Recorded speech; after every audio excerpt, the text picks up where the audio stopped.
کہ غار حرا میں نبی اکرم صلی اللہ علیہ وسلم تشریف فرما تھے کہ جبریل امین وہاں قرآن کریم کی سب سے پہلی ایت لے کر آئے۔ نبی اکرم صلی اللہ علیہ وسلم نے ان آیات کو تلاوت کیا، اپنے سینے میں محفوظ کیا۔ پھر حضور اپنے گھر تشریف لائے۔ طبیعت کے اوپر وحی کا اثر تھا۔ آتے ہی گھر والوں سے ام المؤمنین سیدہ خدیجہ الکبریٰ رضی اللہ تعالی عنہا سے فرمایا کہ آپ مجھے کپڑا دے دو، چادر دے دو، کمبل دے دو۔ طبیعت کے اوپر کپکپی تھی، آپ لیٹ گئے، چادر دے دی گئی۔ ام المؤمنین سیدہ خدیجہ رضی اللہ عنہا نے دبانا شروع کر دیا۔ حضور علیہ السلام نے اپنا حال بیان کیا تو ام المؤمنین نے سیدہ خدیجہ نے حضور کو تسلی دی کہ آپ تو بڑے شفقت فرمانے والے، رشتوں کو جوڑنے والے، مظلوموں کا تعاون کرنے والے، محروموں کو دینے والے، آپ تو ایسی ایسی صفات کے مالک ہیں۔ اللہ آپ کو نقصان نہیں دے گا، اللہ آپ کی پوری حفاظت فرمائے گا، اللہ رب العزت آپ کو عظمت عطا فرمائے گا۔ چنانچہ حضور علیہ السلام اب اس وحی کے بعد اب انتظار میں رہے۔ اب کئی دن ایسے گزر گئے، دوبارہ وہ پیغام نہ آیا۔ حضور علیہ السلام کو اس لذت کا اور اس سارے سلسلے کا انتظار تھا کہ دوبارہ بھی سلسلہ وہ قائم ہونا چاہیے، ہونا تو تھا، لیکن انتظار نبی رحمت صلی اللہ علیہ وسلم کو تھا۔ کئی دن انتظار گزر گئے، انتظار کرتے کرتے آخر ایک دن آفاقی آواز آئی جو فضا میں کہیں معلق فرشتے کی تھی۔ اللہ نے وہ آپ کو آواز سنائی۔ اب اس آواز کا بھی اثر تھا۔ آپ پھر کمبل لے کر لیٹے ہوئے تھے کہ جبریل امین وہاں اللہ کا قرآن سورہ مدثر کی ابتدائی آیات لے کر آئے۔ چنانچہ حضور اکرم صلی اللہ علیہ وسلم جس حال میں لیٹے تھے اسی طرح آپ کو مخاطب کیا گیا، آپ سے خطاب کیا گیا۔ پیار بھرے انداز میں رب نے اپنے رسول صلی اللہ علیہ وسلم سے خطاب فرمایا۔ تو آج سورہ مدثر کی وہ ابتدائی آیات جو دوسری وحی کے موقع پر نازل ہوئی، حضور علیہ السلام پر ان کے بستر پر اللہ نے قرآن کریم بھیجا، یہ بھی حضور کی شان ہے۔ نبیوں کے پاس اس طرح کا سلسلہ اللہ رب العزت نے عظمت والا کتاب کے حاصل کرنے میں پہلے نہیں تھا۔ حضرت موسیٰ علیہ السلام کو تورات دینے کے لیے طور پہ بلایا گیا، قیام کرایا گیا، وہاں پکڑا دی گئی۔ اسی طرح اللہ نے اور نبیوں کے ساتھ بھی معاملہ کیا، لیکن قرآن کریم لکھا لکھایا یا اس طرح کہیں نہیں آیا کہ پکڑا دیا جائے، بلکہ جبریل امین آیات لے کر آتے، حضور علیہ السلام کے سامنے تلاوت کرتے اور آپ صلی اللہ علیہ وسلم بھی ان کو تلاوت کر کے اپنے سینے میں محفوظ فرما دیتے۔ یہ ایک سلسلہ تھا جو اللہ رب العزت نے چلایا۔ پہلی مرتبہ وہی آئی تو وہ سورۃ اقرا کی آیات ابتدائی 5 مل گئیں۔ دوسری مرتبہ وہی آئی تو سورہ مدثر کی آیات مل گئیں۔ قرآن کریم اسی طرح نازل ہوا ہے۔ حضور علیہ السلام نے لوح محفوظ کی ترتیب کے مطابق اس قرآن کو لکھا دیا، ورنہ پہلے کبھی کوئی آیت آئی، کبھی کوئی سورت آئی، کبھی سلسلہ آگے پیچھے سارا تھا۔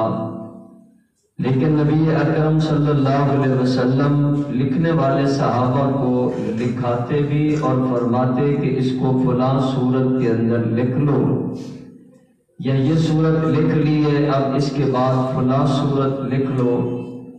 اب الحمد سے لے کر والناس تک 30 پارے پورا قرآن مکمل اسی طرح ہو گیا جس طرح لوح محفوظ میں تھا۔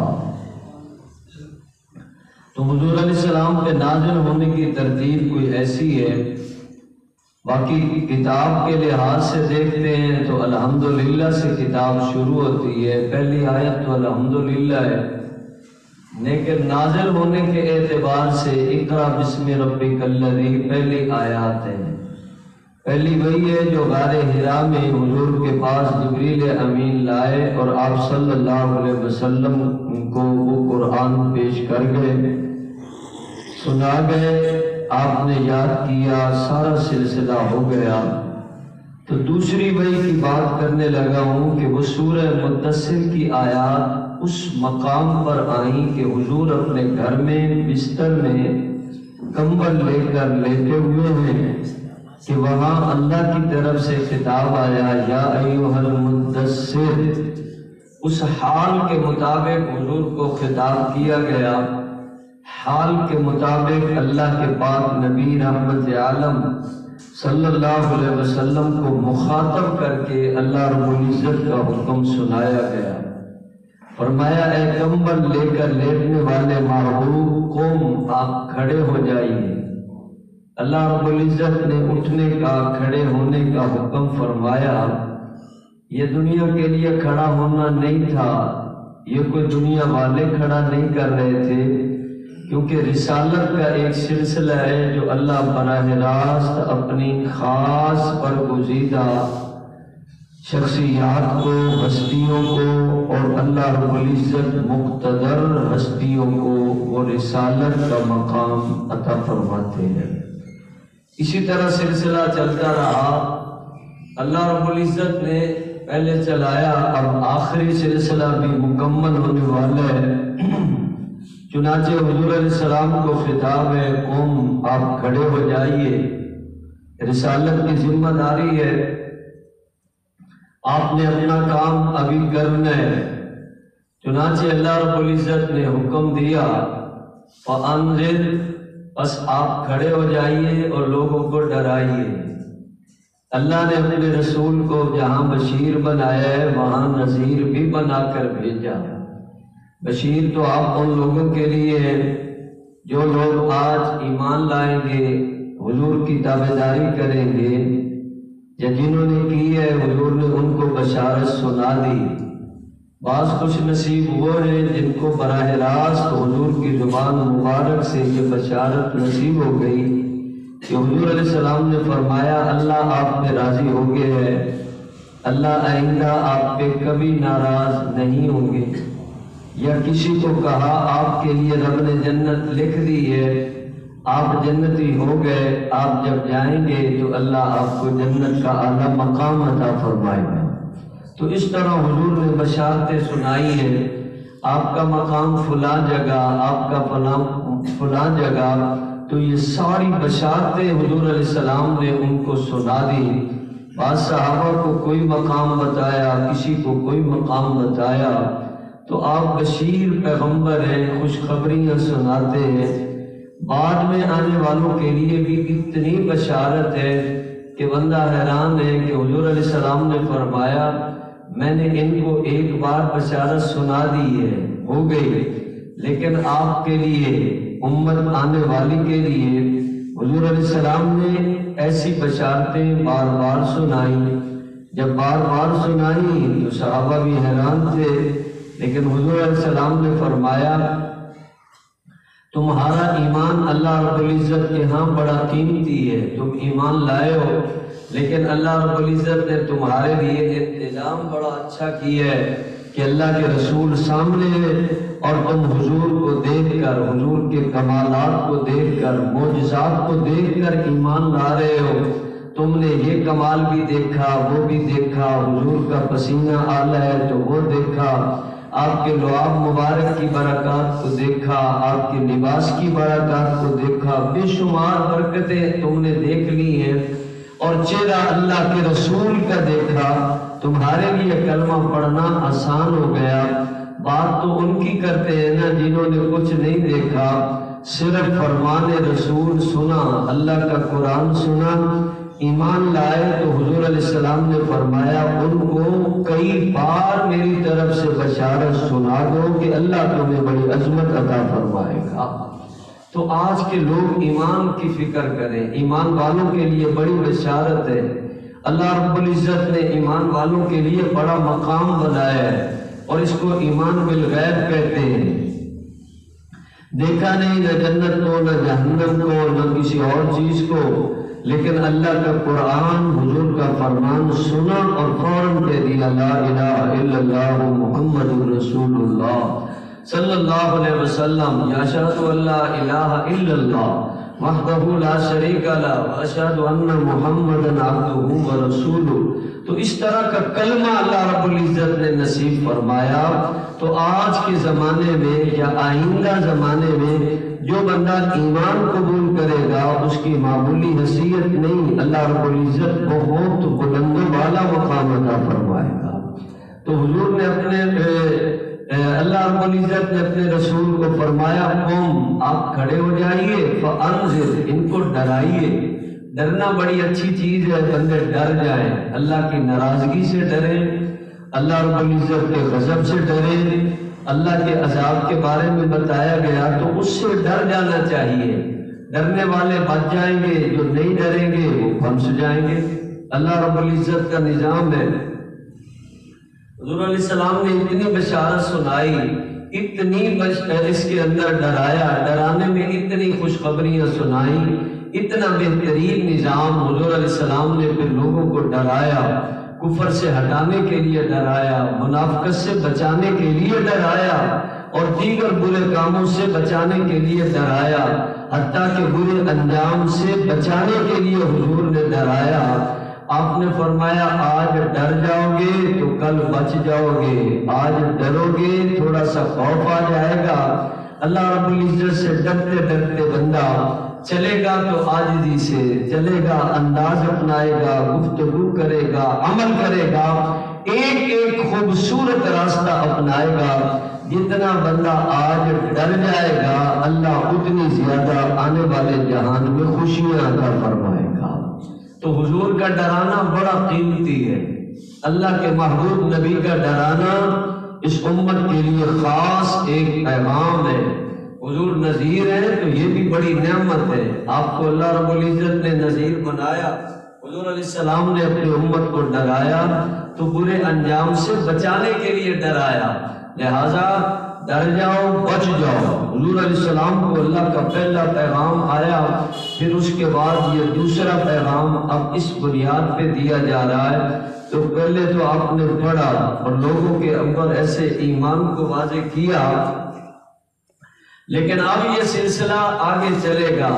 اللہ کے محبوب کو ایسے سکھایا پڑھایا گیا، وضو بھی، نماز بھی، سارا سلسلہ اللہ نے اپنے رسول کو سکھایا، کیونکہ آپ نے دنیا والوں کے پاس جا کر نہیں سیکھنا تھا، نہ ہی سیکھیں، نہ ہی کسی کی کتابیں پڑھی، نہ ہی کسی کے تجربات کو دیکھا۔ حضور ہے، اللہ کے رسول ہے، اللہ رب العزت کا قرآن آپ کے پاس آیا اور آپ کو پیغام ربی ملا، قوم کھڑے ہو جائیے فانذر، اور لوگوں کو ڈرائیے۔ چنانچہ حضور علیہ السلام نے پھر ڈرایا بھی جیسے ڈرانے کا حق ہے، کوئی ایسی چیز نہیں کہ اژدہا سانپ سے ڈرایا جا رہا ہے، نہیں، کبریائی سمجھا کر اللہ کی بڑائی کا بول۔ اللہ نے فرمایا وَرَبَّكَ فَكَبِّرْ، ان کو سمجھاؤ، اللہ کی بڑائی سمجھاؤ۔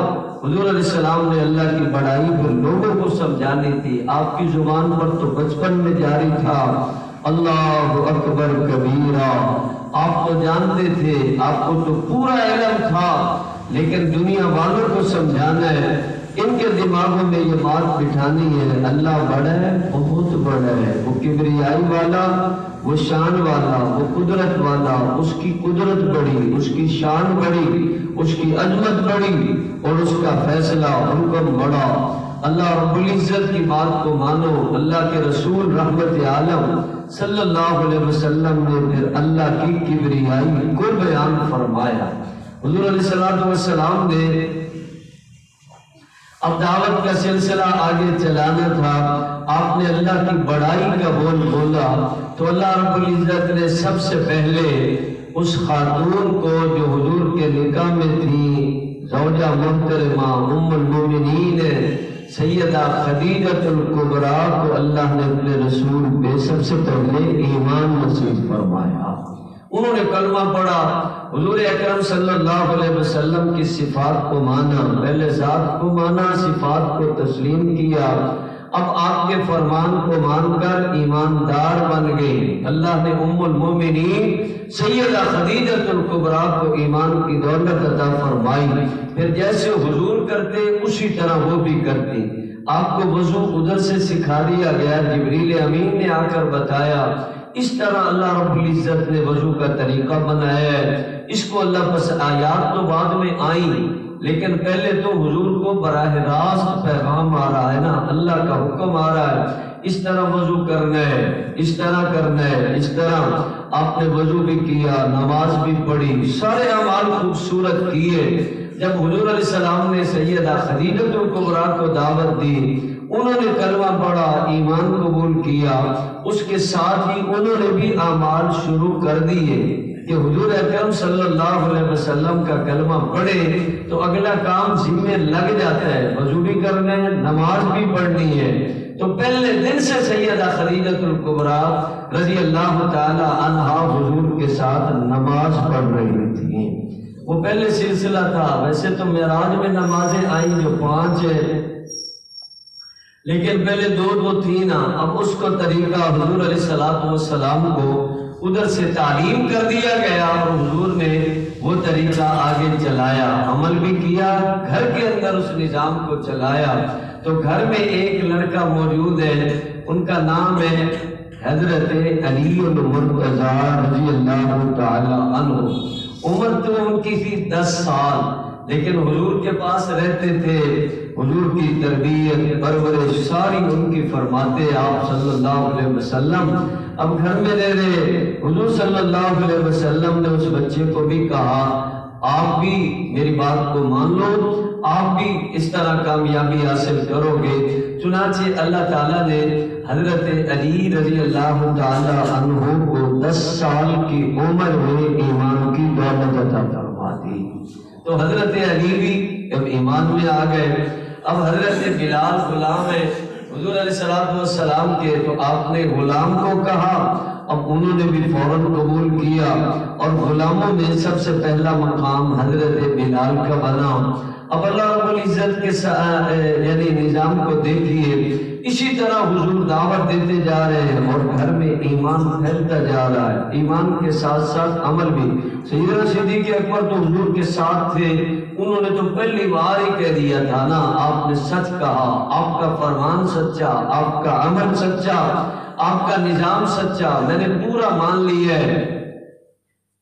چنانچہ اللہ رب العزت نے فرمایا ان کو اللہ کی بڑائی سکھاؤ، ان کو اللہ رب العزت کی کبریائی سکھاؤ۔ چنانچہ حضور علیہ السلام نے اللہ کی بڑائی سکھائی، اللہ کو سمجھو، اللہ کتنا بڑا ہے، اللہ بہت بڑا ہے۔ اللہ رب العزت ایسے بے مثال ذات ہے کہ اس مالک کو اگر سمجھنے کے لیے تھوڑی سی مثال اس کی کرسی کی دے دی جائے، وسع کرسیہ السماوات والارض، یہ آسمان زمین کتنا بڑا جہان ہے۔ اب اللہ رب العزت کی کرسی اس سارے جہان سے بڑی ہے، اللہ کتنا بڑا ہوگا۔ اللہ رب العزت کی کبریائی کو حضور علیہ السلام نے بولنا تھا، اللہ کی طرف سے پیغام آیا، یا ایھا المدثر قم فانذر وربک فکبر، کمبلی اوڑھ کر لیٹنے والے میرے محبوب رسول، آپ کھڑے ہو جائیے، ان کو ڈرائیے، سمجھائیے، ان کو اللہ کی کبریائی کا بول سنا دیجیے۔ اللہ کے محبوب نبی نے اتنی بڑی کبریائی اللہ کی بیان فرمائی، فرمایا جس طرح زندگی کا مالک اللہ، موت کا مالک اللہ، تقدیر بنانے والا بھی اللہ، انسان کے سارے نظام کا مالک اللہ، ہر قدم پہ انسان اسی کا محتاج ہے اور وہ کسی کا محتاج نہیں، ہر ایک کے اوپر اسی کی بادشاہت۔ اللہ کے رسول نے کبریائی اللہ کی بیان فرمائی، اللہ اکبر کبیرہ، لوگوں کو سمجھایا کیا کیا تمہارے نظریات بنے ہوئے ہیں، سارے باطل خیالات ہیں، ابھی ابتدا اپنے گھر سے کی جا رہی ہے۔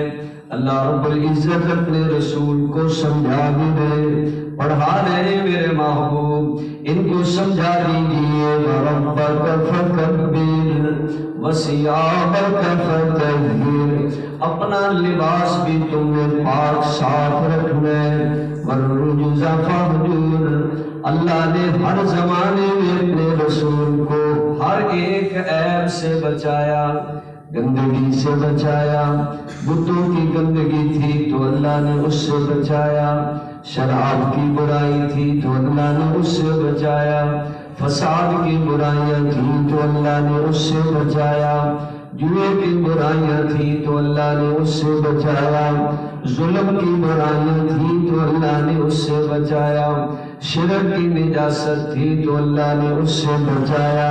قرآن کہہ رہا ہے کمبل لے کر لیٹنے والے محبوب، وَالرُّجْزَ فَاهْجُرْ، گندگی سے اپنے آپ کو ہمیشہ دور رکھنا۔ اللہ رب العزت نے آپ کو اتنا بلند و بالا مقام دیا ہے، آپ ان کے قریب جاتے نہیں، اللہ نے پھر بھی روک دیا، نہ جائیے، کبھی نہ ان کے پاس جائیے، وَلَا تَمْنُن تَسْتَكْثِرْ، اللہ نے اپنے نبی کی تربیت فرمائی، سبق سکھایا، میرے رسول آپ کسی پر کوئی بھی جب احسان کر دیں اس سے زیادہ لینے کی امید نہیں کرنی، بدلہ تمہیں اللہ رب العزت اس احسان کا عطا فرمائے گا۔ احسان کر کے دنیا کو دے کر زیادہ کی توقع رکھنا کہ یہ میرے ساتھ ایسا کرے گا، دنیا میں نظام چلتا ہے، لیکن اللہ رب العزت نے اپنے نبی کو پڑھایا، میرے نبی آپ نے ایسا خیال بھی نہیں کرنا، دے دیا، بھلا کر دیا، خدمت کر دی، بدلہ کون دے گا؟ اللہ کے نبی ہی زبان سے اعلان کروایا گیا، حضور نے اعلان کیا، ان اجریہ الا علی رب العالمین،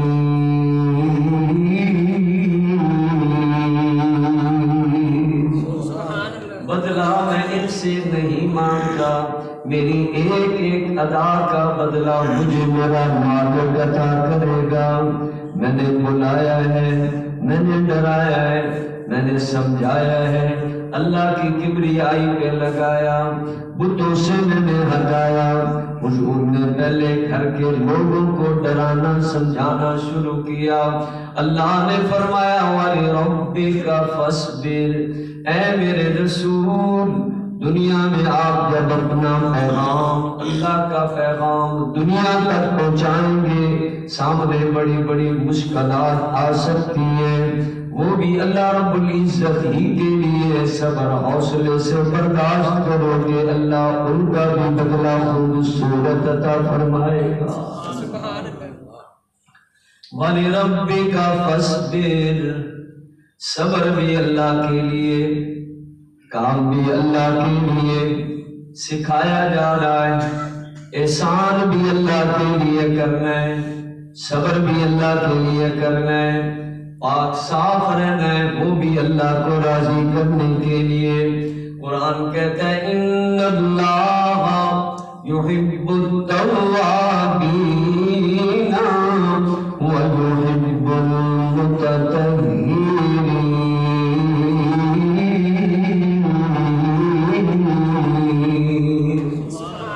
آج بندہ صفائی بھی رکھے گا، پاک بھی رہے گا، تو اللہ رب العزت اس کے بدلے بھی بندے کو اپنی رضا اور خوشنودی نصیب فرما دے گا۔